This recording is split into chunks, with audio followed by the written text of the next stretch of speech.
Welcome to the Rochester Institute of Technology, where tonight the Tigers wrap up a 4-game homestand against conference rival Robert Morris. Number 12 for the Colonials is forward Brady Ferguson. The senior leads Division I hockey in scoring with 128 points. 20 of those have come at the expense of the Tigers, including a goal and an assist last night. While on the other side, the captain, number 19, Miles Powell, with that Sports Center top 10 worthy goal in the second period of last night's game. Powell and the Tigers go for their 5th conference win in 6 games here tonight. You are watching RIT SportsZone Pregame Live, presented by Taylor the Builders. Plenty to come over the next half hour, including live interviews, analysis, and much more as we get you set for the puck to drop here at 7:05. Good evening, I'm Kevin Roach, and welcome to RIT SportsZone Pregame Live here on CW Rochester and RITSC.com. Well, over the years, Robert Morris and RIT have only been among the best in Atlantic hockey, but they have been pretty evenly matched too. In fact, coming into Friday night, the Tigers and Colonials had split their last 10 meetings. Tigers looking to get back in the win column last night after dropping their first conference game a week ago against AIC. First period after a Jordan Peacock tripping penalty. Robert Morris on the power play. Brady Ferguson takes the feed from Timmy Moore, his 5th goal on the year.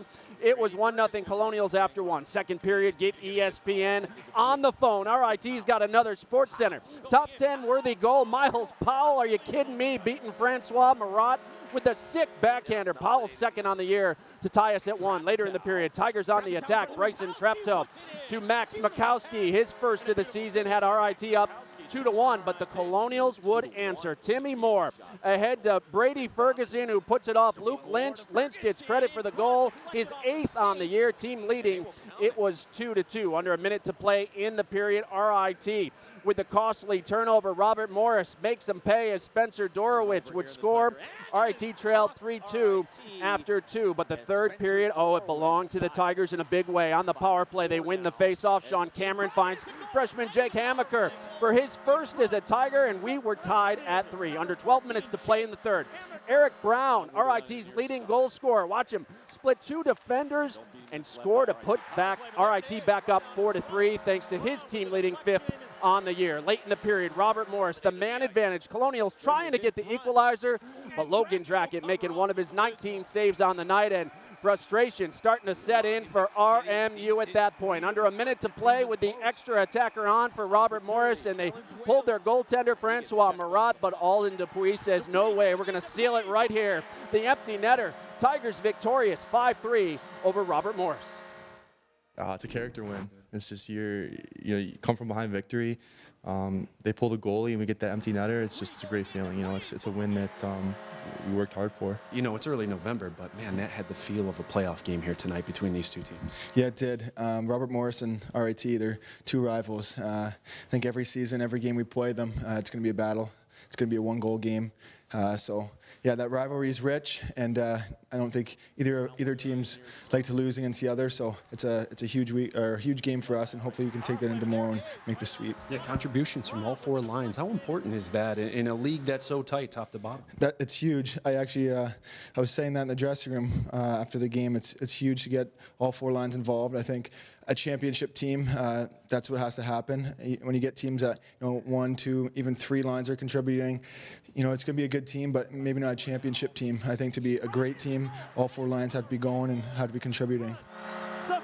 Yeah, RIT hoping to be a championship team once again this year. A big third period leads the Tigers to victory as RIT gets 5 different goal scorers with all 4 lines contributing. The shots were even at 8 after the first period last night, but RIT just relentless, kept coming at the Colonials, outshooting them 37-22. And the Tigers ranked 7th nationally in faceoffs coming into the weekend.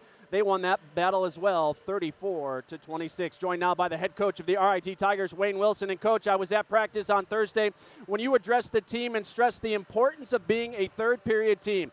You have to be pleased with how your Tigers responded last night. Yeah, that's the type of response you're looking for, particularly in another tight game. We're down, and I think we're going to see a lot of those type of games throughout the year. So I think this is good for us to just mentally to show that we're able to come back, and we're going to have to continue to push forward and win games just like last night. Yeah, Robert Morris has many offensive weapons, as we've seen, including number 12, Brady Ferguson. How much do you stress to the team that they always need to be aware where he is on the ice? Well, he's a tremendous player for them and does a great job as a leader and everything that he does. So we put Gabe Valenzuela line up against them. They match up very well against them. Gabe's very good defensively, along with Abbott and Eric. And so if they can shut him down defensively and contribute offensively like they've been doing against some of the top lines, we're really cooking then.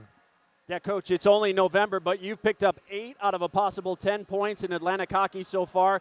You know sweeps are few and far between in the league. You know Robert Morris will be hungry here tonight, too. How do you make it a 4-point weekend? Well, we've got to be ready for a strong pushback by them early in this particular game. And I think just consistent with what we're doing and our habits. I think if we can come out and pick up where we left off, which is not going to be easy. It sounds easy when as a coach is talking about it, but for the players to execute it, really difficult. So we just got to continue trying to get a little bit better with everything. So we fine-tuned a couple little things for tonight, and we've got to continue with that. But keep working hard, kind of try and break their spirit. I think we got to have a good start and don't give them a lot of hope, and then just be patient with our game, and hopefully the good things will happen. But a lot of work ahead of us here tonight, and in order to get the third and fourth point on a weekend, which I think really makes a difference in the weekend. All right, Coach. Well, we appreciate the time as always. Best of luck here tonight. We'll catch up with you on the post-game show after tonight's game. Well, after the loss last night, Robert Morris head coach Derek Schooley said there's always some key momentum swings in a game that you have to be able to seize. And he said his team just has not been able to seize many of those moments so far this year. With a preview of tonight's matchup, Coach Schooley is standing by live now with our John DiTullio. Good evening, John. All right, good evening, Kevin. And Derek, let's look back at last night. These games are always competitive. What did your team fail to do in the third period last night with such a tight game? Well, I don't think we seized the momentum. We had 6 seconds to kill on the 5-on-3, which would have provided us a large boost, and we gave up a late goal right at the end of that. And then they kind of seized momentum after that, and we had a chance in the power play late. We didn't convert. I think it just comes down to momentum shifts. Outshot 37-22. What do you have to do to get some more offense tonight? Well, I think we had enough offense. We got to defend a little bit better. I think the attempts were fairly even, especially in the second period. They outshot us by a lot, but the attempts were even. We got to hit the net. We got to get by their blockers, and we've got to defend in our own end a little bit better. I think that's one of the things that has hindered us a little bit. We've given up too many easy goals. You can't fault the goalie on all those goals when they're tap-ins or backdoors or breakaways. We got to just play better in our own end. Speaking of goalies, you make a change tonight. What are you expecting from Pickle tonight? Well, Andrew was very good against Ohio State. He made 41 saves. We lost 2-1. Probably could have got a tie out of that. We got a disallowed goal. I know you guys know how that feels, but I think Andrew's a quality goalie. He's a senior. He's played some big minutes for us over the past couple of years. He's been a backup, but he knows what to do in those situations, and expect him to come in and make saves. This has really turned into a great rivalry. You look back, the scores are always tightly contested. Why is that, do you think? Well, I think they're two of the perceived premier programs in Atlantic hockey. And when you get the better teams together, the height and awareness, a little bit of extra effort. It's not you got those teams that have played in playoff games. You've played down in Blue Cross Arena. There's just a lot that goes into it. And when you're teams that are at the top of the standings and you've played some meaningful games, it just carries over from year to year. Appreciate you taking time, Derek. Best of luck. That's head coach Derek Schooley with Robert Morris. Kevin, let's send it back up to you. All right, John, thanks so much. We'll catch up with you again in just a bit. Well, it's early, but RIT is off to one of its best starts in conference play since joining Atlantic Hockey 12 years ago. The Tigers sit just 4 points behind first-place Army, who defeated Niagara on Friday. Holy Cross is tied for second with the Purple Eagles after shutting out Air Force 3-0. The Falcons, who were picked to win Atlantic Hockey in the preseason, have really struggled in conference play so far, going just 1-4. Of course, RIT visits Colorado Springs next weekend. Well, still to come on the program, we'll take you inside the locker room as RIT head coach Wayne Wilson addresses his team before they hit the ice here tonight. Plus, RIT has teamed up with a local brewery to deliver a first in our area. Details are straight ahead. This is RIT SportsZone Pregame Live.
Some great work there by the SportsZone photo team, capturing the moments from last night's RIT victory over Robert Morris. Well, if you're a fan of RIT hockey, have ties to the university, or just live in the area, you might be interested in knowing that RIT and a local brewery have teamed up to deliver a first to our area. Earlier this week, after months of planning and collaborating, RIT and Rochester-based Three Heads Brewing unveiled an RIT-themed beer, which is certainly a first for any college in our area. The seasonal brew is called Tiger Blood IPA, and even the label featuring the Brick City was created by an RIT grad.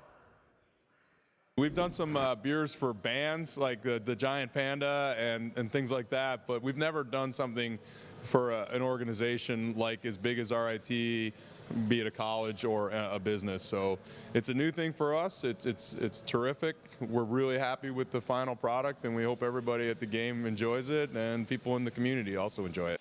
We came down, met with Dan. We talked about the design and where we wanted to go with this beer, how much we needed, and you sat down here, and as we sat, all of our gears started churning, and we started realizing that we might have something pretty big here. And so we worked for several weeks on trying to push this up the ladder to get this approved so we could have this in time for most of the hockey season. And it is ready. It is here. Tiger Blood IPA is available right here at the Policini Center at Three Heads Brewing on Atlantic Avenue in the city, and at local bars and retail stores in our area. While RIT is the first school in our region to have a themed beer, they're not the first in the country. According to Collegiate Licensing Company, the University of Louisiana at Lafayette's Ragin' Cajun Genuine Louisiana Ale was the first officially licensed college beer. Interesting to note. Meanwhile, last weekend, the RIT women's hockey team earned a split with Boston University, but their win on Saturday wasn't just another win. It was a victory that put the national spotlight on the program and the university. Mallory Rushton's life has been anything but ordinary since last Saturday. Her phone and social media accounts have been blowing up nonstop. 10 phone calls and maybe like 50 texts, and other than Twitter, I had like 200 retweets. All the attention has come from what Rushton did in last Saturday's game at Boston University. Tied at 1 in overtime, Rushton was slashed from behind and awarded a penalty shot. She was like a deer in headlights. As soon as the referee came over and asked if we wanted the penalty shot or the power play, we immediately said we want the shot. And then, but Mal was still kind of, she wasn't around the bench when it happened, so she was just collecting herself around off to the side. And then we turned to her and was like, yeah, you got the penalty shot. And her eyes, I don't know if it was fear or excitement, one or the other, but it was just like, no, take your time. Just kind of do what comes, what's open. If she scores, it's over. An overtime penalty shot. RIT wins. Mallory Rushton with a game-winning penalty shot in the extra frame, and the Tigers pull off a stunner at Agganis Arena. Did you know what you were going to do before you skated in, or did you react based on what the goaltender did? I knew I wanted to go to my forehand. Coach Scott always says never go to your backhand, even though I did score a goal on my backhand 2 weeks ago. But I knew I was going to go to my forehand. But other than that, it was kind of just react in the moment and enjoy every minute of it. For Rushton, it was just her 5th career goal, but no doubt the biggest one yet. This was the biggest goal for me. I mean, I'm not necessarily a goal scorer, but this was the right opportunity for me to break out and put my team on the radar. Rushton put her team and the entire school on the radar. The junior forward's heroics last Saturday earned national recognition as a top 10 play on ESPN's SportsCenter. Monaco wins 6-0. Now time for number 7. Women's college hockey. We're taking on Boston University overtime. Mallory Rushton. Did she deserve number 7 or higher? I thought a little higher. That was it was pretty cool. You kind of question some of those the picks that they have, but but for women's college hockey and for RIT to get on, for our team to get on the SportsCenter top 10, it was awesome. On a penalty shot. A feeling undescribable. Not even just the goal, just the fact that the team beat Boston University. That was a feeling in the locker room that we haven't had very often, especially since I've been here. I mean, that was probably one of the bigger games that we've won. And as a team, we collectively all played good. So it was really nice to come in the locker room after the game, celebrate with the girls, but also have our coaches right there with us, all feeling the moment. Rushton on the Yeah, great moment for RIT, or RIT as we've come to know it. The Lady Tigers, speaking of them, they're down at nationally ranked Robert Morris this weekend. Tigers lost 6-1 last night to the 9th-ranked Colonials this afternoon, despite 2 goals from Claudia Black and a 48-save performance from Tara Lantain. Tigers lose 5-2. How about Lantain, though? 157 saves over the past 3 games. I sense a SportsZone interview in her near future. The RIT women's hockey team is back home next Friday night. Coming out to the Policini Center as the Tigers host the Syracuse Orange. You can purchase your seats at the box office or go online to rittickets.com and get yours today. Well, still to come on the show, Mike Catalana and John DiTullio join us to break down their keys to tonight's game. That is next. This is RIT SportsZone Pregame Live.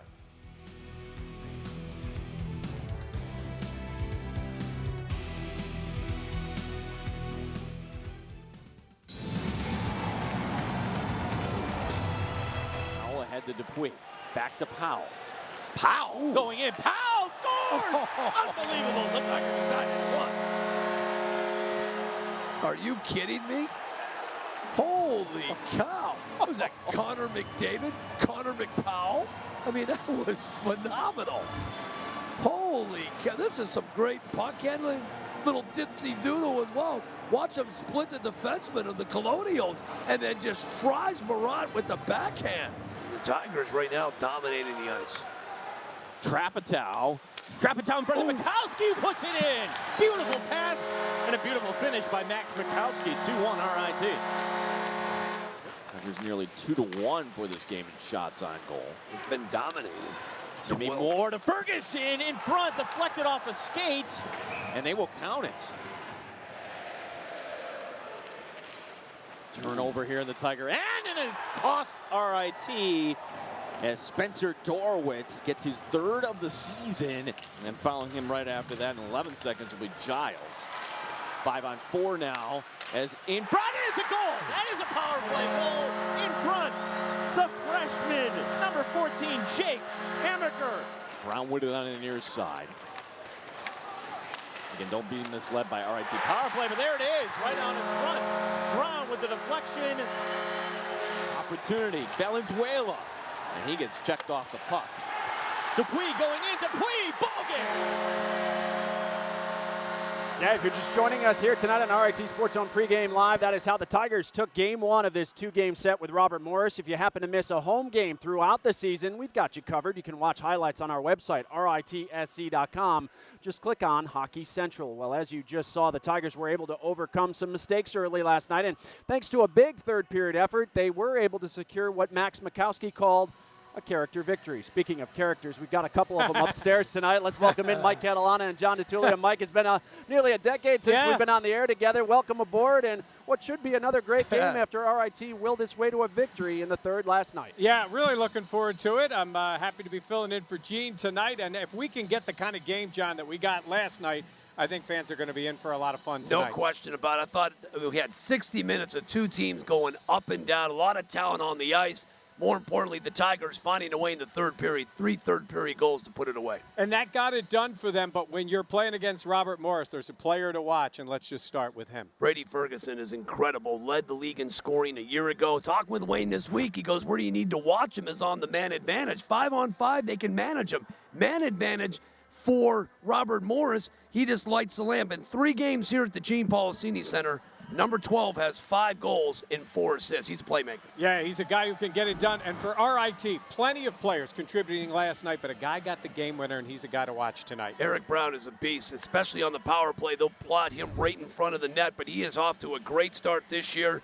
And in fact, 5 goals on the season. The junior forward is one of those tremendous playmakers and anchoring that second line with him, Gabe Valenzuela and Abedker Ducas. But number 16 is off to a flying start this season. All right, so the Tigers got the win last night, but in order to get a sweep of 2 games, we know that's tough to do. What are the keys for tonight? I think the first key, last night you saw all 4 lines score. I think they've got to continue to spread the wealth. Spread offense is what we're calling it.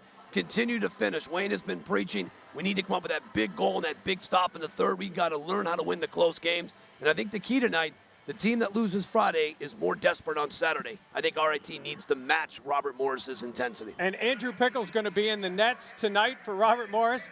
His dad, Mike, has a little connection with Wayne Wilson, huh? Won a national championship with Wayne back in 1984 at Bowling Green. How's that? So it's a former teammate's son going against the Tigers tonight.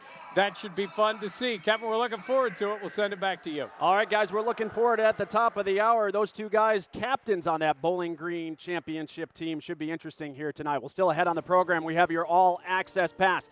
Inside the Tigers' den as head coach Wayne Wilson addresses his team as face-off is approaching. That's next. You're watching RIT Sports Zone Pre-Game Live.